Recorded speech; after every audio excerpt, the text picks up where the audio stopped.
Hi friends, welcome to our channel. RRB RPF కానిస్టేబుల్కి సంబంధించి full grand టెస్ట్ని అయితే live వీడియోలో కండక్ట్ చేయడం జరిగింది. సో రాబోయే ఆర్పీఎఫ్ కానిస్టేబుల్ ఎగ్జామ్ రాసే ప్రతి ఒక్కరు కూడా ఈ టెస్ట్ని అయితే రాయాలి. ఎందుకంటే ఈ టెస్ట్ రాసాక మీకు స్కోర్ ఎంత వస్తుందో తెలుస్తుంది. అదేవిధంగా మీరు ఎగ్జామ్ రాసేటప్పుడు చేసే మిస్టేక్స్ అయితే తెలుస్తాయి. ఓవరాల్గా చెప్పాలంటే మీ యొక్క సత్తా, టాలెంట్ అనేది ఇక్కడే తెలిసిపోతుంది. కాబట్టి ప్రతి ఒక్కరు కూడా ఈ టెస్ట్ని అయితే రాయండి. ఒకవేళ ఏమైనా మిస్టేక్స్ ఉన్నట్లయితే వాటిని తక్కువ టైంలోనే ఇంప్రూవ్ చేసుకొని ఫైనల్ ఎగ్జామ్లో ఎక్కువ స్కోర్ చేయొచ్చు. కాబట్టి ప్రతి ఒక్కరు కూడా ఈ టెస్ట్ని రాసి మీ యొక్క స్కోర్ని కిందన కామెంట్ చేయండి. ఇక వీడియోని అయితే మొదలు పెడదాం. వీడియోలోకి వెళ్ళే ముందు ప్రతి క్వశ్చన్ చదువుతాను, మీరు లైవ్లో ఆన్సర్ అయితే కామెంట్ చేయాలా, ఓకేనా? ఫస్ట్ క్వశ్చన్ చూద్దాం. శివాజీ మహారాజుకు ఏ సంవత్సరంలో ఛత్రపతిగా పట్టాభిషేకం చేశారు? కరెక్ట్ ఆన్సర్ 1674 సంవత్సరంలోనే జూన్ 6వ తేదీన శివాజీ మహారాజుకు ఛత్రపతిగా పట్టాభిషేకం చేశారండి. అది ఎక్కడంటే మరాఠా సామ్రాజ్య రాజధానిగా పనిచేసినటువంటి రాయగఢ కోటలో ఈ పట్టాభిషేకం అయితే జరిగింది. ఇది ఇంపార్టెంట్. నెక్స్ట్ క్వశ్చన్ చూద్దాం. అంతకన్నా ముందు వీడియో చూస్తున్న ప్రతి ఒక్కరికి కూడా స్మాల్ రిక్వెస్ట్, మన వీడియోస్ని చాలామంది చూస్తున్నారు కానీ లైక్ చేయలేదు. ప్లీజ్ కింద లైక్ బటన్ ఉంటుంది, లైక్ చేయండి. ఈ వీడియో ఎవరికైతే యూజ్ ఉంటుందో వారికి తప్పకుండా షేర్ చేయండి. ఛానల్ అయితే సబ్స్క్రైబ్ చేసుకోవాలి ఎవరైతే కొత్తగా వచ్చిన వాళ్ళు ఉన్నారో. ఎందుకంటే మన ఛానల్లో ఫ్రీగా రైల్వే ఎగ్జామ్ సంబంధించి అలాగే అన్ని కాంపిటేటివ్ ఎగ్జామ్ సంబంధించి ఫ్రీగా క్లాసెస్ అయితే మీకు కండక్ట్ చేస్తాను. కాబట్టి మీకు చాలా ఉపయోగపడుతుంది. కింద రైట్ సైడ్ బ్లాక్ కలర్లో సబ్స్క్రైబ్ బటన్ ఉంటుంది, సబ్స్క్రైబ్ చేసుకోండి. అలాగే చాలామందికి ఈ పీడిఎఫ్ కావాలని అడుగుతున్నారు, ఈ క్లాసెస్ యొక్క పీడిఎఫ్లో. అయితే మీకు మన వాట్సాప్ గ్రూప్లో ప్రొవైడ్ చేస్తాను. వాట్సాప్ గ్రూప్ లింక్ అయితే ఫస్ట్ కామెంట్లో పిన్ చేసి ఉంటుంది. ప్రతి ఒక్కరు కూడా వెళ్ళి జాయిన్ అయ్యి ఈ పీడిఎఫ్లో అయితే డౌన్లోడ్ చేసుకోవచ్చు, ఓకేనా? నెక్స్ట్ క్వశ్చన్ చూద్దాం. భారతదేశంలో రాజకీయాలను నేరపూరితం చేయడంపై అధ్యయనం చేయడానికి భారత ప్రభుత్వం ఏ కమిటీని ఏర్పాటు చేసింది? కరెక్ట్ ఆన్సర్ ఓహ్రా కమిటీ అండి. ఓహ్రా కమిటీని అయితే ఏర్పాటు చేయడం జరిగింది. దీనినే ఎన్ఎన్ ఓహ్రా కమిటీ అని కూడా పిలుస్తారనమాట. అయితే ఈ కమిటీకి ఎవరు నేతృత్వం వహించారు, ఎవరి నేతృత్వంలో ఈ కమిటీని ఏర్పాటు చేశారో అనేది చూసినట్లయితే మన మాజీ కేంద్ర హోం కార్యదర్శి అయినటువంటి ఎన్ఎన్ ఓహ్రా నేతృత్వంలో ఈ కమిటీ అయితే ఏర్పాటు చేయడం జరిగింది.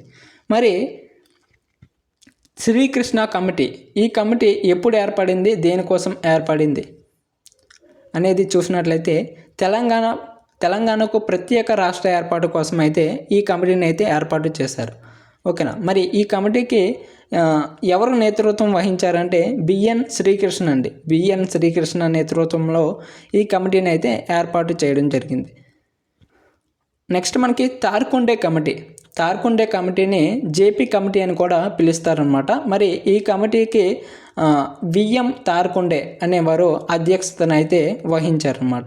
మరి 1974 సంవత్సరంలో ఎన్నికల సంస్కరణల పథకంపై అధ్యయనం చేసి నివేదిక అందించడం కోసం ఈ కమిటీని అయితే ఏర్పాటు చేయడం జరిగిందనమాట, ఓకేనా? మరి చివరిగా దినేష్ గోస్వామి కమిటీ గురించి చూసినట్లయితే ఈ కమిటీ 1990 సంవత్సరంలో ఎన్నికల సంస్కరణల కోసం అయితే ఏర్పాటు చేయడం జరిగిందన్నమాట. ఇది ఇంపార్టెంట్. నెక్స్ట్ క్వశ్చన్ చూద్దాం. భారతదేశ స్థూల దేశీయోత్పత్తిపై ఏ సంస్థ నివేదిక అందిస్తుంది, అంటే జీడిపిపై ఏ సంస్థ నివేదిక అందిస్తుంది? ఎస్, మనకి సిఎస్ఓ అంటే సెంట్రల్ స్టాటిస్టిక్స్ ఆఫీస్ అన్నమాట. Central statistics office. మరి ఈ జీడిపి అనేది దేన్ని సూచిస్తుంది అనేది ఎవరికైనా తెలుసా? ఈ స్థూల దేశీయోత్పత్తి అంటే జీడిపి దేన్ని సూచిస్తుందంటే ఒక ఆర్థిక సంవత్సరంలో దేశంలో ఉత్పత్తి చేయబడినటువంటి వస్తువులు మరియు సేవల మొత్తాన్ని సూచిస్తుందన్నమాట, ఓకేనా? మొత్తం వస్తువులు మరియు సేవల మొత్తాన్ని ఒక ఆర్థిక సంవత్సరంలో దేశంలో ఉత్పత్తి చేయబడినటువంటి వస్తువుల మొత్తం మరియు సేవల మొత్తాన్ని సూచిస్తుందన్నమాట. Next question. క్రింది ఖండాలలో ఏది అత్యధిక దేశాలను కలిగి ఉంది? క్రింది ఖండాలలో ఏది అత్యధిక దేశాలను కలిగి ఉంది? ఎస్, ఆఫ్రికా అండి. ఆఫ్రికా ఇది 2వ అతిపెద్ద ఖండం అన్నమాట. ఆఫ్రికా ఖండం ప్రపంచంలోనే 2వ అతిపెద్ద ఖండం. మరి ఈ ఖండం అనేది ఉత్తరార్ధగోళంలో ఉందన్నమాట. మన భూమిలో ఉత్తరార్ధగోళంలో మనకి ఈ ఆఫ్రికా ఖండం ఉండడం జరిగింది. మరి ఈ ఖండంలో ఎన్ని దేశాలు ఉన్నాయంటే 54 దేశాలు ఉన్నాయండి. 54 దేశాలు ఉన్నాయి. మరి నెక్స్ట్ అత్యధిక దేశాలను కలిగి ఉన్నటువంటి రెండవ అతిపెద్ద ఖండం ఏంటంటే ఐరోపా. ఓకేనా. ఈ ఖండంలో మనకి 51 దేశాలు అయితే ఉన్నాయన్నమాట. ఓకేనా. మనకి దేశాల పరంగా నేను మాట్లాడుతున్నాను. 51 ఖండాలు అయితే ఈ ఐరోపా ఖండంలో ఉన్నాయన్నమాట. మరి ఆసియా ఖండంలో చూసుకుంటే 50 దేశాలు అయితే ఉన్నాయన్నమాట. మరి ఉత్తర అమెరికా ఖండంలో చూసుకుంటే 23 దేశాలు అయితే ఉన్నాయండి.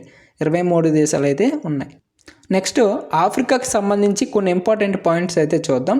మనకి అతిపెద్ద ఎడారి, ప్రపంచంలోనే అతిపెద్ద ఎడారి ఎక్కడుందంటే ఆఫ్రికాలో అయితే ఉండడం జరిగింది. ఆ ఎడారి ఎవరికైనా తెలిస్తే కామెంట్ చేయండి, నేను చెప్తాను. ఫస్ట్ ఆఫ్ ఆల్ కామెంట్ చేయండి. నెక్స్ట్ మనకి ప్రపంచంలోనే అతి పొడవైన నది కూడా మనకి ఆఫ్రికా ఖండంలో అయితే ఉందన్నమాట. ఆ నది పేరు వచ్చేసరికి నైల్ నది. ఓకేనా. మరి ఎడారి ఏంటంటే సహారా ఎడారి. ఓకేనా. ఇది ఇంపార్టెంట్. నెక్స్ట్ క్వశ్చన్ చూద్దాం. ప్రపంచంలోనే ఏకైక తేలియాడే ఉద్యానవనం భారతదేశంలోనే క్రింది ఏ రాష్ట్రాలలో ఉందని అడుగుతున్నాడు. ఎస్, మణిపూర్ రాష్ట్రంలో ప్రపంచంలోనే ఏకైక తేలియాడే ఉద్యానవనం అయితే ఉండడం జరిగింది. నెక్స్ట్ వన్, క్రింది వాటిలో ఏది గ్రామీణ కార్యక్రమం కాదు? అని అడగడండి. ఎస్, హెచ్ఆర్ఐ డే అంటే ఏంటంటే కొన్ని వాటిని రక్షించడానికి, అంటే పట్టణ ప్రణాళిక, ఆర్థిక వృద్ధి ఇలాంటి వాటిని రక్షించడానికి అయితే దీన్ని తీసుకురావడం జరిగిందన్నమాట. మరి దీనిని ఏ శాఖ ప్రారంభించిందో ఎవరికైనా తెలుసా? ఓకే, దీనిని గృహ నిర్మాణ అలాగే పట్టణ వ్యవహారాల మంత్రిత్వ శాఖ అయితే ప్రారంభించిందండి. ఓకేనా, చాలా ఇంపార్టెంట్. గృహ నిర్మాణ పట్టణ వ్యవహారాల మంత్రిత్వ శాఖ అయితే మనకి ఈ కార్యక్రమాన్ని ప్రారంభించడం జరిగింది. నెక్స్ట్ మనకి ఇక్కడ ఇవి ఉన్నాయి కదా, ఇవన్నీ కూడా గ్రామీణ కార్యక్రమాలు అన్నమాట. ఓకేనా, గ్రామీణ కార్యక్రమాలు, కానీ ఇది మాత్రం కాదు. ఓకేనా, ఇక్కడ మనకి కానిది అడిగాడు కాబట్టి ఇది ఆన్సర్. నెక్స్ట్ క్వశ్చన్, వేటిని అధ్యయనం చేయడానికి మరియు అంచనా వేయడానికి విజయ్ కేల్కర్ కమిటీని ఏర్పాటు చేశారు? వేటిని అధ్యయనం చేయడానికి, అంచనా వేయడానికి ఏర్పాటు చేశారు? ఎస్, పబ్లిక్ ప్రైవేట్ భాగస్వామ్య నమూనాన్ని అంచనా వేయడానికి, అధ్యయనం చేయడానికి అయితే ఏర్పాటు చేయడం జరిగింది. నెక్స్ట్ వన్, భారత రాజ్యాంగంలోని ఏ భాగం యూనియన్ పబ్లిక్ సర్వీస్ కమిషన్ అధికారాలు మరియు విధులను కలిగి ఉంది? కరెక్ట్ ఆన్సర్ 14వ భాగం అండి. 14వ భాగం union public service commission of India, UPSC. ఓకేనా, దీనికి సంబంధించి అధికారాలు మరియు విధులను కలిగి ఉందన్నమాట ఈ భాగంలో. నెక్స్ట్ వన్, క్రింది వాటిలో భారతదేశంలోని రాజ్యాంగేతర సంస్థ ఏది? అని అడిగాడు. ఎస్, రాష్ట్ర మానవ హక్కుల కమిషన్ అనేది రాజ్యాంగేతర సంస్థ. నెక్స్ట్ వన్, భారతదేశంలో చిల్లర ద్రవ్యోల్బణం కింది వాటిలో దేని ద్వారా కొలుస్తారు? ఎస్, మనకి వినియోగదారు ధర సూచిక మిశ్రమ ద్రవ్యోల్బణం, దీని ద్వారా అయితే కొలవడం జరుగుతుందన్నమాట. నెక్స్ట్ వన్, రాజారెడ్డి మరియు రాధారెడ్డి ఈ క్రింది వాటిలో ఏ నృత్యాలతో సంబంధం కలిగి ఉన్నారు? రాజారెడ్డి మరియు రాధారెడ్డి. ఎస్, మనకి కూచిపూడి నృత్యాలతో సంబంధం కలిగి ఉన్నారండి. మరి వీరికి ఈ కళారంగానికి కృషి చేసినందుకు గాను మనకి భారత ప్రభుత్వం వీరికి పద్మశ్రీ అలాగే పద్మభూషణ్ 2 పురస్కారాలను అయితే ప్రదానం చేశారు. ఓకేనా, ఇంపార్టెంట్. నెక్స్ట్ వన్, క్రింది వాటిలో ఏ ఖండాన్ని 1000 భాషల భూమి అని పిలుస్తారు? ఎస్, ఆఫ్రికా ఖండాన్ని 1000 భాషల భూమి అని పిలుస్తారండి. ఎందుకంటే మనకి ఈ ఖండంలో, ఆఫ్రికా ఖండంలో దాదాపు 2000 కంటే ఎక్కువ భాషలు అయితే ఉండడం జరిగింది.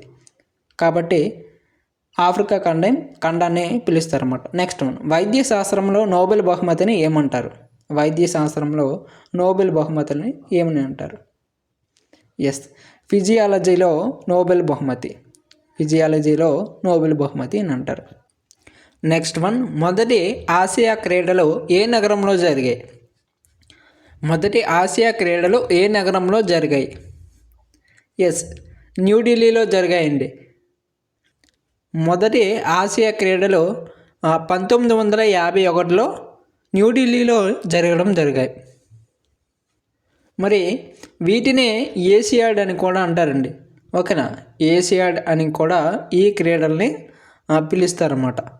రైట్, ఇది ఇంపార్టెంట్. నెక్స్ట్ వన్, క్రింది భారతదేశంలోని ఏ రాష్ట్రంలో హరప్పా నగరాలు కనుగొనబడలేదు?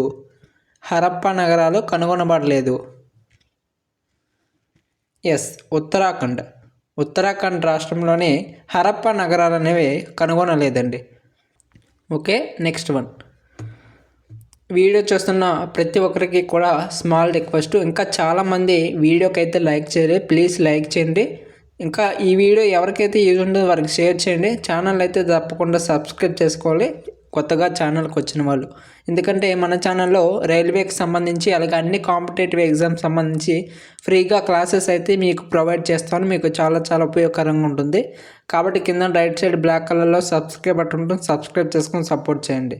ఓకేనా, నెక్స్ట్ క్వశ్చన్, హైతీలో చిక్కుకుపోయిన భారతీయులను తరలించడానికి ప్రారంభించిన ఆపరేషన్ పేరు ఏమిటి?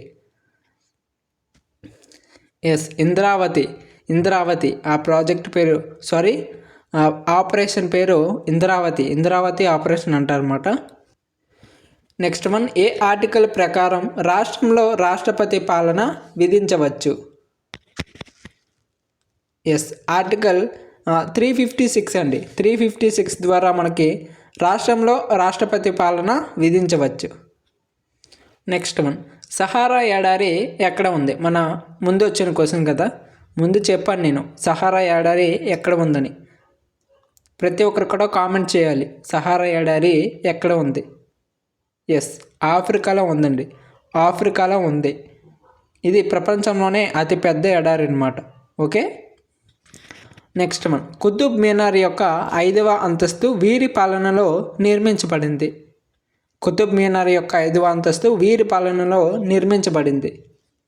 ఎస్, ఫిరోజ్ షా తుగ్లక్ పాలనలో మనకి కుతుబ్ మీనార్ యొక్క 5వ అంతస్తు అయితే నిర్మించారండి. మరి ఈ కుతుబ్ మీనార్ యొక్క నిర్మాణాన్ని మొదట ప్రారంభించింది ఎవరు?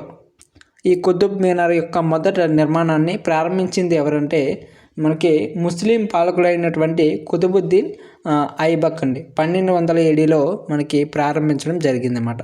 ఓకేనా, కుతుబుద్దీన్ ఐబక్. నెక్స్ట్ వన్, భారతదేశంలో అత్యున్నత శాంతి సమయ గ్యాలంటరీ అవార్డు ఏది?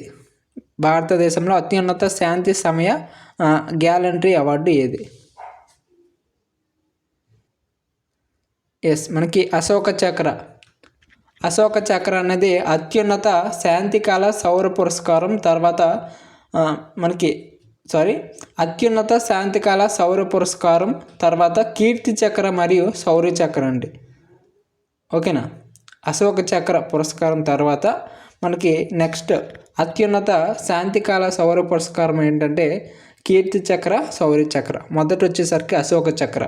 ఓకేనా, మరి ఈ అశోక చక్ర అవార్డు అనేది మొదటిసారి ఎప్పుడు ఇవ్వబడింది, ఎవరికి ఇవ్వబడింది అంటే మొదటిసారి 1952లో ఇచ్చారండి. 1952లో మనకి ఫ్లైట్ లెఫ్టినెంట్ సుహాస్ బిస్వాస్కు ఈ అవార్డు అయితే ఇవ్వడం జరిగింది. ఓకేనా, సుహాస్ బిస్వాస్కు ఈ అశోక చక్ర మొదటిసారిగా ఈ అవార్డుని ప్రదానం చేశారు. నెక్స్ట్ వన్, స్వాతంత్రం కంటే పారిశుద్ధ్యం ముఖ్యం, ఎవరు ఇలా అన్నారు? స్వాతంత్రం కంటే పారిశుద్ధ్యం ముఖ్యం అని ఎవరు అన్నారు అని అడుగుతున్నాడు. Correct answer Mahatma Gandhi. మహాత్మా గాంధీ స్వాతంత్రం కంటే పారిశుద్ధ్యం ముఖ్యమని అనేసి అన్నారు. రైట్. నెక్స్ట్ వన్, ఈ క్రింది వాటిలో ఏది నీటి మొక్కలకి బయాన్సీతో తేలే శక్తిని ఇస్తుంది? నీటి మొక్కలకి బయాన్సీతో తేలే శక్తిని ఇస్తుంది. ఎస్, మనకి ఏరెన్ కైమా. ఈ కణజాలం అనేది మొక్కలకి బయాన్సీతో తేలే శక్తిని అయితే ఇస్తుందండి. అవి నీటి మొక్కలకి. ఓకే. నెక్స్ట్ వన్, ప్రభుత్వ రంగం డాష్ కేంద్రంగా ఉండి మరియు దేశంలో వేగవంతమైన పారిశ్రామికీకరణ తీసుకురావడానికి ప్రణాళిక చేయబడింది. ఎస్, భారతదేశంలో 2వ పంచవార్ష ప్రణాళిక. భారతదేశంలోని 2వ పంచవార్ష ప్రణాళిక కేంద్రంగా ఉంది మరియు దేశంలో వేగవంతమైన పారిశ్రామికీకరణ తీసుకురావడానికి ప్రణాళిక చేయబడింది అన్నమాట.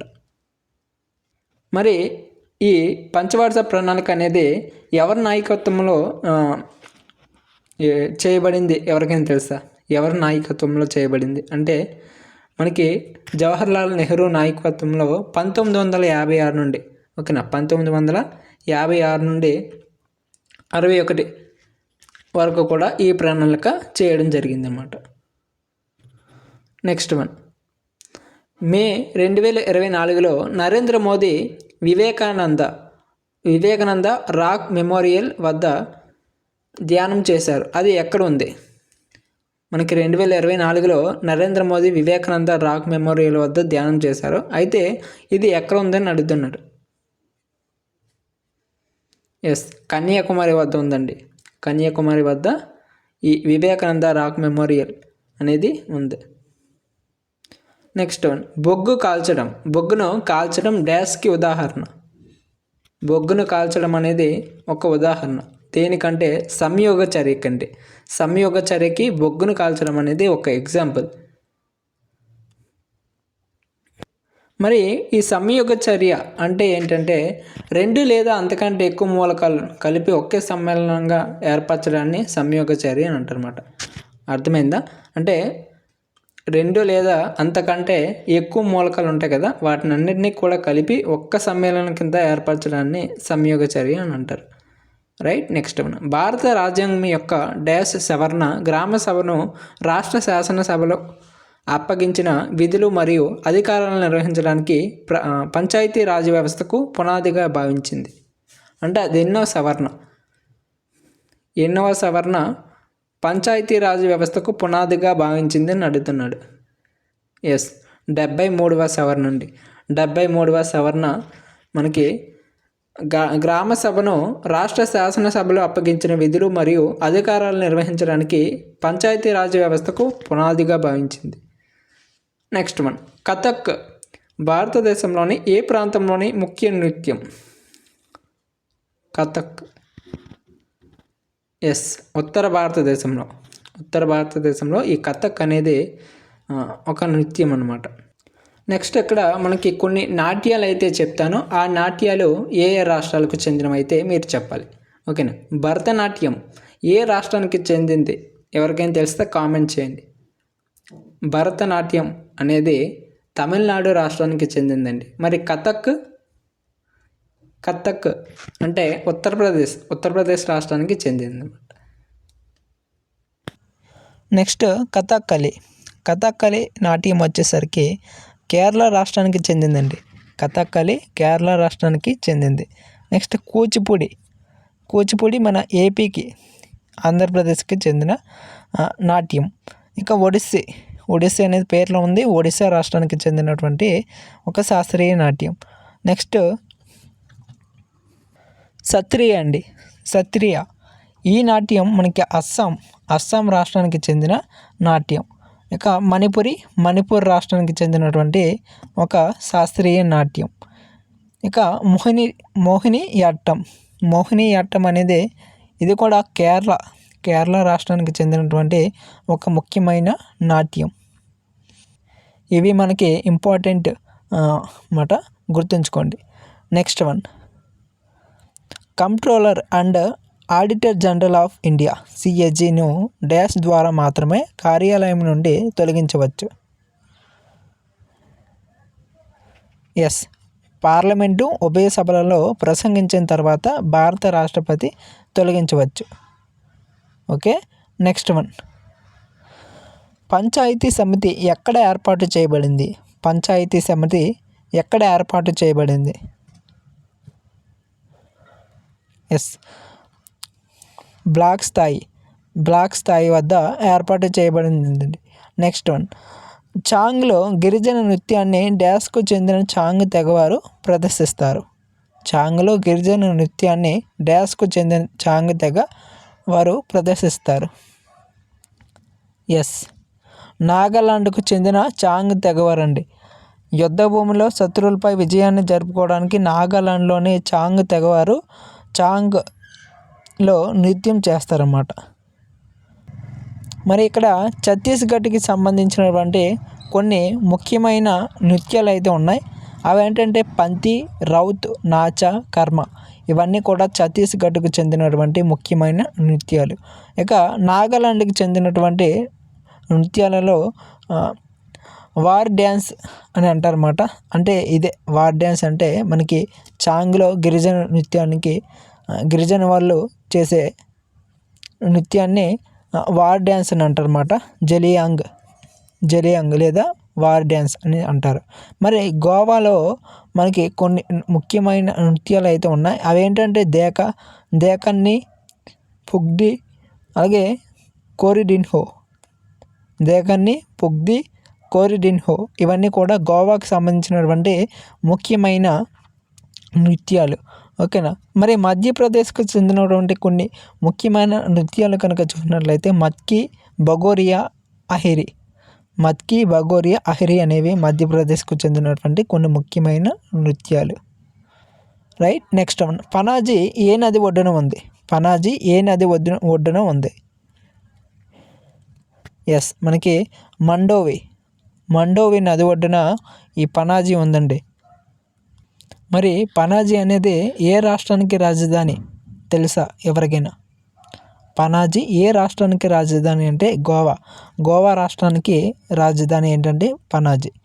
Next one. పంచాయతీరాజ్ దినోత్సవాన్ని ఎప్పుడు జరుపుకుంటారు? ఇంపార్టెంట్. పంచాయతీరాజ్ దినోత్సవాన్ని ఎప్పుడు జరుపుకుంటారు? కరెక్ట్ ఆన్సర్ 24 ఏప్రిల్ అండి. 24 ఏప్రిల్ అప్పుడు మనకి పంచాయతీరాజ్ దినోత్సవాన్ని జరుపుకుంటారు. మరి మొట్టమొదటి జాతీయ పంచాయతీరాజ్ దినోత్సవాన్ని ఎవరు ప్రకటించారో తెలుసా? ఎవరు ప్రకటించారంటే భారత ప్రధాని అయినటువంటి మన్మోహన్ సింగ్ 24 ఏప్రిల్ 2010న మొదటి పంచాయతీరాజ్ దినోత్సవాన్ని అయితే ప్రకటించడం జరిగింది. Next one. Commonwealth youth games యొక్క మొదటి ఎడిషన్ డాష్లో జరిగింది? ఎస్, ఎడిన్బర్గ్లో జరిగిందండి. ఎడిన్బర్గ్లో కామన్వెల్త్ యూత్ గేమ్స్ మొదటి ఎడిషన్ జరిగింది. మరి ఈ ఎడిన్బర్గ్ అనేది దేని యొక్క రాజధాని తెలుసా? ఎడిన్బర్గ్ అనేది స్కాట్లాండ్ యొక్క రాజధాని అండి. స్కాట్లాండ్ యొక్క రాజధాని ఏంటంటే ఎడిన్బర్గ్. ఓకే. Next one. క్రింది వారిలో ఎవరు the last queen of Kashmir అనే నవల రాశారు? చాలా important. The last queen of Kashmir అనే నవల ఎవరు రాశారు? Yes, Rakesh Kaul the last queen of Kashmir అనే నవల రాశారు. Next one. గుప్త పాలకులు డాష్ అనే జరిమానాను విధించారు. ఇది నాగలికి కలిగి ఉన్న ప్రతి సాగుదారుడు చెల్లించే నాగలి పన్ను. అంటే అదే జరిమానా అడుగుతున్నాడు. ఎస్, మనకి హలివాకర అనే జరిమానాను గుప్త పాలకులు విధించారండి. Right. Next one. Mirabai Chanu weighting లిఫ్ట్లో అసాధారణ ప్రదర్శన చేసినందుకు రాజీవ్ గాంధీ ఖేల్ రత్న అవార్డు ఏ సంవత్సరంలో అందుకుంది? 2018 సంవత్సరం అండి. 2018 సంవత్సరంలో మీరాబాయి చానుకి రాజీవ్ గాంధీ ఖేల్ రత్న అవార్డును ప్రదానం చేశారు. Right. Next one, Chauri Chaura సంఘటన సమయంలో బ్రిటిష్ ఇండియా వైస్రాయ్ ఎవరు? చౌరీ చౌరా సంఘటన సమయంలో బ్రిటిష్ ఇండియా వైస్రాయ్ ఎవరు? Yes, Lord Reading. Lord Reading. Next one, ఇటీవల Sela tunnels international book of honour ద్వారా భారతదేశంలోని ఎత్తైన సొరంగంగా గుర్తించబడింది. సెలా టన్నెల్ ఎక్కడ ఉంది? సెలా టన్నెల్ ఎక్కడ ఉంది? ఎస్, మనకి అరుణాచల్ ప్రదేశ్లో ఉందండి. అరుణాచల్ ప్రదేశ్లో ఈ Sela tunnels international book of honour ద్వారా భారతదేశంలోనే ఎత్తైన సొరంగంగా గుర్తించబడింది. Next one, the godfather of soul. The godfather of soul అనే గొప్ప గాయకుల్లో ఒకరైన డాష్ యొక్క ఆత్మకథ. చాలా important. The godfather of soul అనే గొప్ప గాయకులలో ఒకరైన డాష్ యొక్క ఆత్మకథ. Yes, James Brown. ఇతను ఒక గొప్ప గాయకుడు అండి. ఓకేనా. ఇతని యొక్క ఆత్మకథ ఏంటంటే the godfather of soul. Next one, Gautama బుద్ధుడి సమాధి ఎక్కడ ఉంది? గౌతమ బుద్ధుడి సమాధి ఎక్కడ ఉంది? ఎస్, కుషీనగర్ అండి. కుషీనగర్. బుద్ధుడు క్రీస్తుపూర్వం 483లో ఉత్తరప్రదేశ్లోని కుషీనగర్ అనే గ్రామంలో మరణించాడు. ఓకే. గౌతమ బుద్ధుడు ఎక్కడ జన్మించాడు? ఎవరికైనా తెలుసా? గౌతమ బుద్ధుడు లుంబినీలో జన్మించాడండి.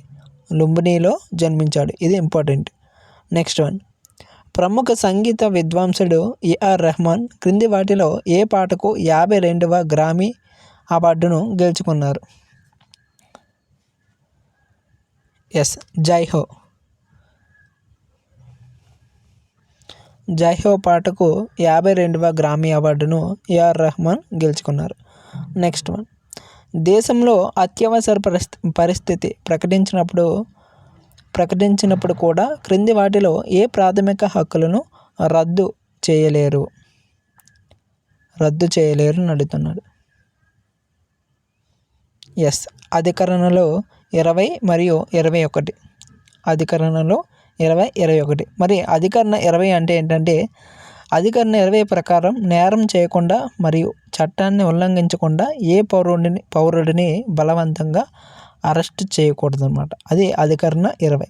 మరి అధికరణ 21 ఏంటంటే రాజ్యాంగంలో పేర్కొన్న విధంగా ఏ పౌరుడి వ్యక్తిగత స్వేచ్ఛ హక్కును హరించరాదని అధికరణ 21లో ఉందన్నమాట. ఓకే, ఇది ఇంపార్టెంట్. నెక్స్ట్ క్వశ్చన్, ప్రధానమంత్రి రోజ్గార్ యోజన PMRY పథకం ఏ సంవత్సరంలో ప్రారంభించబడింది? ఎస్, 1993 సంవత్సరంలో ప్రారంభించబడిందండి. మరి ఈ ప్రధానమంత్రి రోజ్గార్ యోజన ఎవరి కోసం ప్రారంభించబడిందో తెలుసా ఎవరికైనా? ఎస్, మనకి నిరుద్యోగులకు ఈ ప్రధానమంత్రి రోజ్గార్ యోజన అనేది ప్రారంభించడం జరిగిందనమాట. నెక్స్ట్ వన్, ఒక కాంతి సంవత్సరం.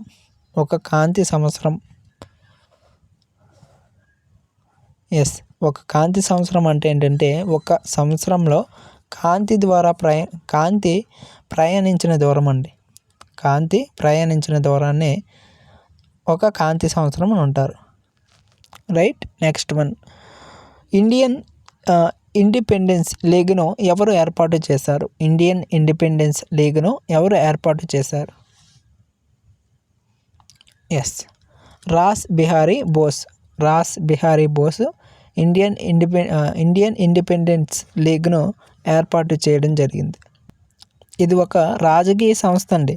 1920 అలాగే 20 నుండి 1940 మధ్యకాలంలో స్థాపించడం జరిగిందనమాట ఈ సంస్థని. నెక్స్ట్ వన్ చూద్దాం. పోలాండ్ యొక్క రాజధాని ఏది? Yes, Warsaw. వార్సా అనేది పోలాండ్ యొక్క రాజధాని. మరి పోలాండ్ యొక్క కరెన్సీ ఏంటో ఎవరికైనా తెలుసా? పోలాండ్ యొక్క కరెన్సీ అంటే